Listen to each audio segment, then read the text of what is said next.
Eh bien bonjour à tous, content de vous retrouver. Ça fait longtemps que j'ai pas posté, hein, parce que des ennuis de santé et voilà, etc. Donc je vais pas m'étendre là-dessus. J'espère que vous allez bien pour ceux qui me suivent. J'ai été surpris, je vous avoue, par le retour sur ma vidéo sur les acouphènes.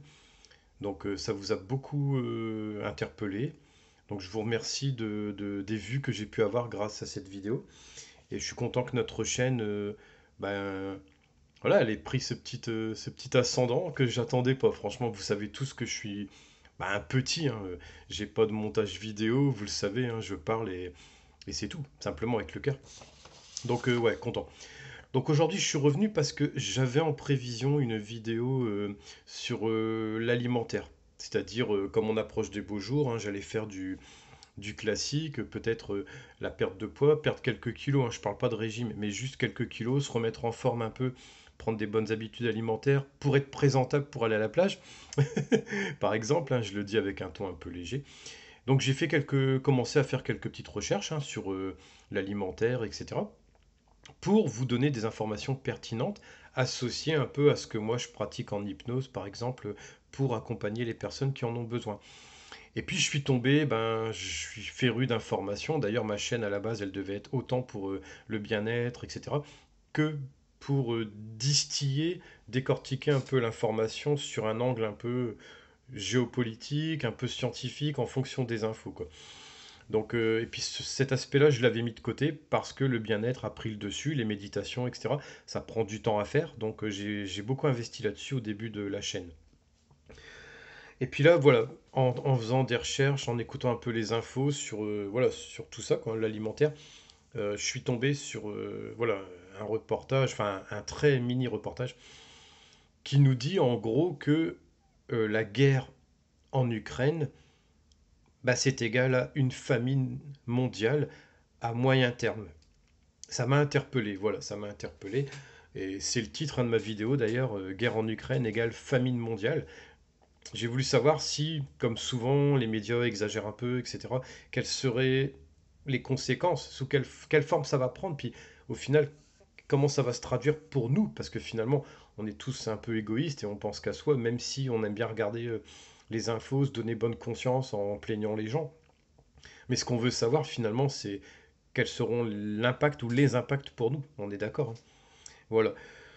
Alors c'est simple, il y a un truc qui m'a marqué, hein, c'est le secrétaire général de l'ONU qui a dit un ouragan de famine arrive sur le monde, en gros. Un ouragan de famine. L'expression est forte, quoi. La directrice du FMI qui a dit, un peu comme moi, la guerre en Ukraine, ce sera égal, c'est déjà égal à la famine en Afrique. Ce sont des mots forts, des expressions que je trouve fortes. Alors j'ai fait une petite recherche sur tout ça, donc voilà, je vous livre un peu en même temps les infos, les pensées, enfin c'est du méli-mélo, mais bon voilà, documenté. J'aimerais bien votre avis là-dessus, vos opinions. Est-ce que c'est quelque chose qui vous parle ou pas du tout? Pourquoi pas? Ce serait bien, mettez-moi ça en commentaire. Donc l'insécurité alimentaire, hein, c'est comme ça que ça s'appelle quand il y a des déstabilisations un peu partout dans le monde. L'insécurité alimentaire, elle existe depuis longtemps. Moi, j'ai 47 ans, aujourd'hui, je précise. Bon, on a toujours entendu parler, hein, de l'Éthiopie, etc. Quand on était gamin, il y a une chanson qui a été faite. Nous, on devait ramener des sacs avec de la nourriture. Ça a toujours plus ou moins existé. Depuis 2017, ça ne cesse d'augmenter. Ça, c'est une donnée intéressante, triste, depuis 2017, parce que pas mal de conflits dont on ne parle pas forcément parce qu'ils sont plus petits et ils ne nous interpellent pas, nous, personnellement, forcément. Mais voilà, depuis 2017, tout ça fait que la famine, l'insécurité alimentaire ne cesse d'augmenter. Depuis 2020, avec le Covid, hein, on était à 811 millions de personnes sous-alimentées. C'est terrifiant, quoi. Là, avec ce conflit ukrainien, alors qu'on en est encore malheureusement au premier mois, on va frôler le milliard d'habitants mondiaux, notamment dans les pays pauvres malheureusement, qui vont être sous-alimentés, qui vont connaître la famine. Donc un milliard, il faut comprendre en famille, en foyer, ce que ça représente. Il faut vraiment cogiter sur ça, quoi. Bon, D'une manière générale, je commence par ça, d'une manière générale, une guerre entraîne forcément, de toute façon, une baisse de la production globale et donc de la production alimentaire. Ça paraît logique. Des terres, des champs sont détruits. Euh, les lignes ferroviaires qui servent à transporter, notamment les blés, etc., et les ports qui servent à stocker, à acheminer, sont des cibles prioritaires. Si vous connaissez un peu l'armée, la guerre, malheureusement, les tactiques, on sait très bien que les lignes ferroviaires et les ports sont prioritaires, donc sont des cibles prioritaires. Seulement, voilà, ce sont ces lignes ferroviaires et ces ports qui amènent la nourriture, tout simplement. Enfin, un point qu'on n'évoque pas très souvent, mais qui est réel, on assiste lors des conflits à un exode, notamment des personnes rurales, donc les gens qui fabriquent, les paysans, hein, pour parler clairement, les agriculteurs, les gens qui fabriquent notre nourriture.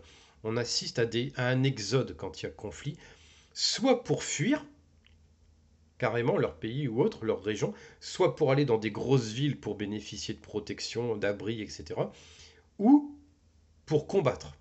On a un bon exemple, c'est la Syrie. La Syrie a connu une baisse de sa production parce que de nombreux habitants dans les endroits ruraux, les agriculteurs, etc., sont partis combattre. C'est quelque chose qu'on n'évoque pas souvent, mais c'est une vérité. Ça, c'est d'une manière générale, ce qui crée l'insécurité alimentaire. Pour en revenir à ce conflit, l'information importante, c'est que la Russie et l'Ukraine, il faut savoir qu'elles ont un poids considérable au niveau agricole. C'est pas du tout négligeable. Exemple, l'Ukraine produit grosso modo 110 millions de tonnes en blé, en céréales, ce qu'on appelle, il me semble, les oléagineux, donc qui sont la base, hein, de notre alimentation. Les pâtes, par exemple, c'est un classique. Les pâtes, le pain. Je ne vais pas aller plus loin. Sur les 110 millions de tonnes qu'elles produisent, elles en placent sur les marchés mondiaux, donc pour que les autres pays achètent pour nourrir leur population, tels que nous par exemple. Elles en placent 80 millions de tonnes.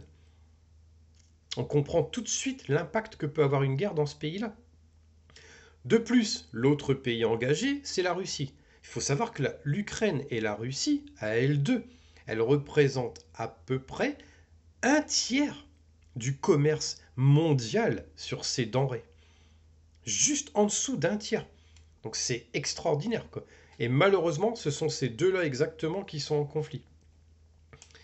Donc voilà, hein, pour vous donner un peu plus de précision, pour info, on a 45 pays africains qui dépendent au minimum, encore une fois c'est au minimum, hein, pour un tiers de leur blé, soit sur l'Ukraine, soit de la Russie.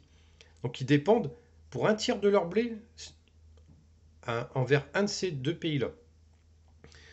Et pour certains pays, j'ai noté par exemple, hein, il y en a d'autres, mais l'Égypte, l'Égypte c'est terrifiant. L'Égypte dépend à 84% de l'Ukraine ou de la Russie pour le blé. Le blé, et je répète, hein, les céréales, les oléagineux, etc. 84%. Autant dire qu'ils n'ont aucune autonomie alimentaire. Il faut dire les mots clairement, hein. Voilà quoi. La conséquence de ce conflit, pour terminer, la grosse conséquence, la plus importante finalement, les prix vont augmenter. Les prix vont augmenter puisqu'il y a moins de marchandises, il y a de plus en plus de demandes. De toute façon, la demande, elle baisse pas. On a besoin de manger tous les jours et quel que soit le pays dans lequel on habite.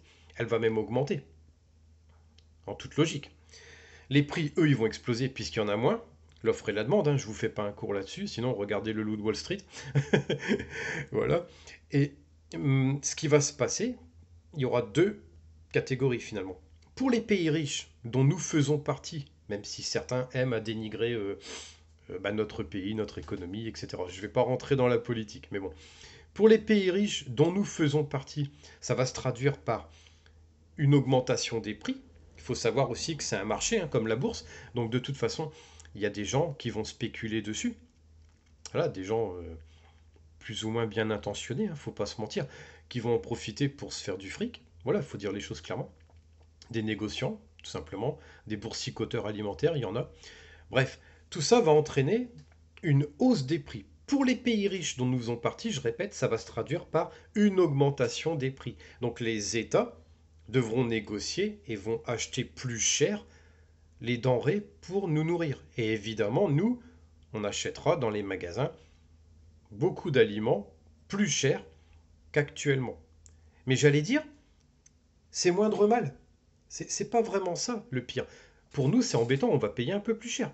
Et je comprends que pour certains, ce sera plus dur que pour d'autres. C'est pas à négliger, j'ai jamais dit ça. Mais voilà, en gros, ça va se limiter à ça. Mais pour les pays pauvres, eux, ils vont perdre du coup l'accès, en gros, à ce marché-là. Pourquoi? Parce qu'il ne faut pas rêver. Un pays qui est pauvre, qui avait l'habitude d'acheter à un certain prix, comme il y en a moins et qu'on en a tous besoin, les pays riches, ils vont mettre l'emprise sur le blé, entre autres, sur les denrées dont on a besoin. Ils vont proposer plus d'argent pour être sûr de le récupérer pour leur population. Normal, chacun joue sa carte. Et les pays pauvres ne pourront pas surenchérir. Donc eux perdront carrément l'accès. C'est pas une augmentation des prix. Eux, ils vont perdre l'accès à la nourriture. C'est ça le truc simple à comprendre. Avec les drames qu'on peut imaginer par rapport à tout ce que je vous expliquais juste avant. Ils vont perdre l'accès. Voilà, c'est tout simplement voilà, perdre l'accès à la nourriture. Donc évidemment, famine pour tous ces pays qui sont déjà durement touchés par diverses calamités. Ça va être ça. Donc voilà, je voulais alerter sur ça. C'est, je sais que c'est peut-être pas le sujet comment dire, dont on parle le plus. On est plus dans le spectaculaire. On aime bien montrer, pardon, des bombes, des machins, des trucs. Voilà quoi. J'avais besoin de vous parler de ça. J'espère que ça vous a plu. Donnez-moi vos commentaires. Faites-moi vos demandes aussi hein, pour peut-être un décryptage de certaines informations, des domaines scientifiques, médicaux, paramédicaux. Voilà, je ferai. Voilà, en général, je réponds à tous les commentaires et puis je ferai mon possible pour vous apporter des vidéos qui puissent vraiment répondre à vos demandes. Tout en restant, je précise, à ma place, puisque je ne suis pas médecin et je n'ai aucune prétention de remplacer des professionnels de santé. Je l'ai dit bien souvent dans mes vidéos, je tiens à ça. Et je précise aussi, avant de vous laisser, que j'ai aucun partenariat hein, quand je fais une vidéo où je donne un nom, etc. J'ai aucun partenariat sur ma chaîne. D'ailleurs, vous ne voyez aucune pub et il n'y en aura pas parce que je veux une chaîne très simple, qu'on fasse vivre ensemble, avancer ensemble et la plus simple possible, comme si on discutait voilà, entre nous, quoi. Donc il n'y aura pas de partenariat, il n'y aura pas de ce genre de choses. Voilà, c'est tout pour moi, je vous laisse, prenez soin de vous, soyez vigilants, mettez-moi en commentaire ce que vous souhaitez voir abordé, et puis on se retrouve très vite pour une prochaine vidéo. Merci à tous, et encore merci de vos visites, hein, pour ceux qui sont venus sur les vidéos, la vidéo notamment Akoufen. N'hésitez pas à aller voir mes autres vidéos, méditation guidée, etc. Ça me fait vraiment plaisir. Vraiment, ce nombre de vues, je ne l'attendais pas. Pour une petite chaîne, je ne l'attendais pas. Donc un grand merci à tous et à très vite pour une prochaine vidéo.